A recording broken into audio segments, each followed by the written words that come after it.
Great. Greetings, friends. It's so good to see you today. Of course, I don't really see you, but I'm imagining you out there, and I am seeing two good friends, Rebecca and Pooja, in the room here with us.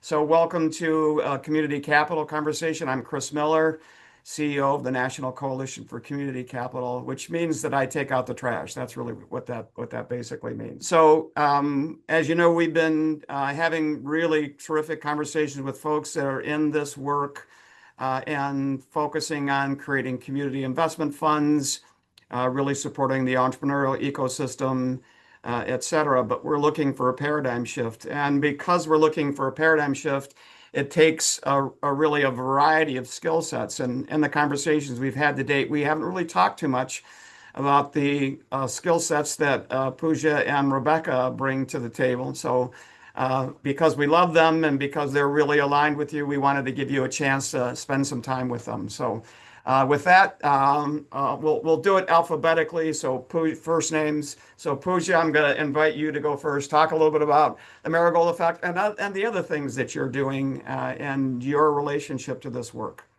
Yeah, no, absolutely. Well, thank you so much. It's great to be with you both. With the marigold effect, we're really focused on closing the racial wealth gap, and we do that through consulting, investing, and storytelling. In terms of the investing, really, it's about like kind of redefining what risks look like. I think a lot of times we see a lot of investments like really defining it as like liquidity or credit default. And we're really talking about what are the risks if we don't invest in community, the climate crisis, racial injustice, displacement, not having funding going to those small businesses that actually make our communities vibrant that we've all relied on. And the other thing is storytelling. We're about to start a project where we'll be pairing visual storytellers with projects in the solidarity economy. Because one thing we're noticing is that a lot of times people, when they think about local, they're really thinking, they understand like shop local, but this idea of investing locally and really showing up in other broader ways is a little bit more foreign to people. So what are the community investment opportunities? What's the mutual aid, the giving circles, local investing clubs? What's already happening that we can make these alternatives to late stage capitalism more visible? And then on my other hat, I am a lawyer and I work with a law firm, Gilmore Kondar, and we work with projects in the solidarity economy. And one of the things we're most excited about is really being counsel to democratically controlled community investment funds. We really see that having more capital that is controlled and directed towards community is really just makes it all so much more circular. And people in the community really know the best about what serves them. So I'll pause there and turn that to Rebecca. Yeah, already. Great. Okay, well, yes, thank you so much, Chris, for convening us. It's really special to be in conversation with you and with my friend Pooja. So we're in different places. I'm in Minneapolis, but we share this passion for local and community investing. My current, uh, my main job is that I work for Revalue. I'm both an associate advisor, a financial advisor at Revalue, which is a registered investment advisor based in Michigan, but serving clients across the country. And I am also the director of community investing there. And that is one of the main things that we focus on at Revalue is supporting clients who are interested in some manner of divesting from Wall Street and reinvesting in their local communities. So that's what I support people in doing is particularly that reinvesting side, figuring out, if they want to have first of all, what works for them in their financial life situation and their goals for the future. But if they want to put a portion of their portfolio, or in some cases, all of their portfolios into local community investing as an alternative to traditional public market Wall Street investing. That's one of the things I support folks in doing. And I am helping build out more and more options, more and more infrastructure within Revalue to make that more and more possible.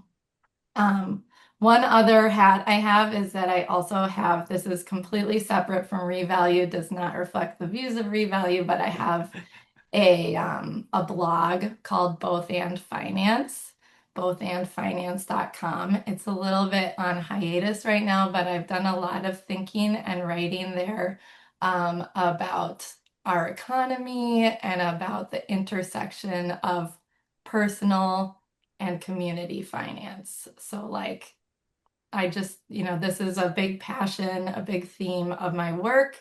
And what I'm interested in is how do we honor both our personal financial realities and our collective economic realities in the same place, like not having these be two different silos of things that we study and then think about in our own lives. So. Oh, that's so cool from both of you. Just really interesting perspectives. So let's take just a couple of minutes and give one piece of advice. So if you're in a conversation with someone who has no clue about this local investing thing or local community investment funds, what would that message be from you to them? And I'll start with you, Pooja, and let Rebecca think about it a second. Yeah, no, for sure. I mean, I think one good way is to really start talking to your friends. I think money is like somewhat of a bit of a taboo subject, but I think we're not really sharing as much about that. Like, hey, like, what are your values and do you feel like your money's in that place? Find other people that are curious about this because this can feel investing, I don't think is a good thing to do alone, but to really find the others. And so I would say just to in your own community, start to have those conversations. You may just find other people that want to like learn with you. And then, NC3, lots of other resources are there then to study that, but it could be fun just to find some other people to play with in this area. I love that. So that Yes. harkens back to our pre recording conversation about Rebecca's long-term friendship. So Yeah. so Rebecca, go ahead and wrap it up for us. Yes, I could not agree more with the community advice. I would agree. I think that's number one.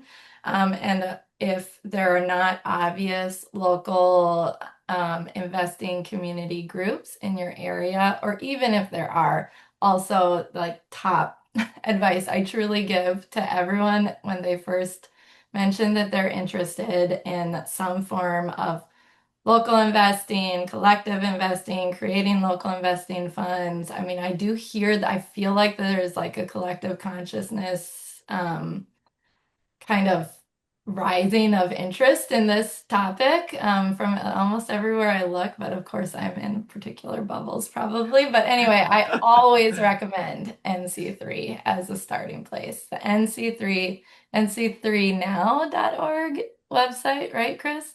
That's correct. Yeah. Yeah, it's just a wonderful starting place so that you do not have to reinvent the wheel with some of this work. And then the other thing I say, like that I would give as advice is trust that you already know a lot more than you think you do. Community investing, community capital, local investing, all these things are being built like real time by us, by you, if you're interested in this topic. And so your version of community, your actual community that already exists, your groups that you're involved in, this has already given you, it gives each of us knowledge and wisdom that we don't want to lose as we build this. Like, what does it mean to invest in the economy we want rather than the economy we have? So don't let even though I now work in the finance industry and I am in the field of finance experts, don't let the finance experts tell you exactly what community investing means. Don't let the legal experts, sorry, Chris and Pooja, tell you what it means. Like your version is just as important, and your knowledge that you already carry with you is important too. So bring that into the conversation. Awesome. Well, friends, that is just such great counsel from both of you, and I so appreciate the path that you've chosen and how you're supporting communities. And thanks for your passion and your great thinking. I love that you're whip smart and really dedicated to helping human beings. So, because that's what we're about, right? We do it together in community. So. We really appreciate you being here. Thanks for listening and watching. Reach out to Pooja and Rebecca if you want to have a great conversation. And of course, we would welcome you at NC3 as well at any point in time. Thanks again.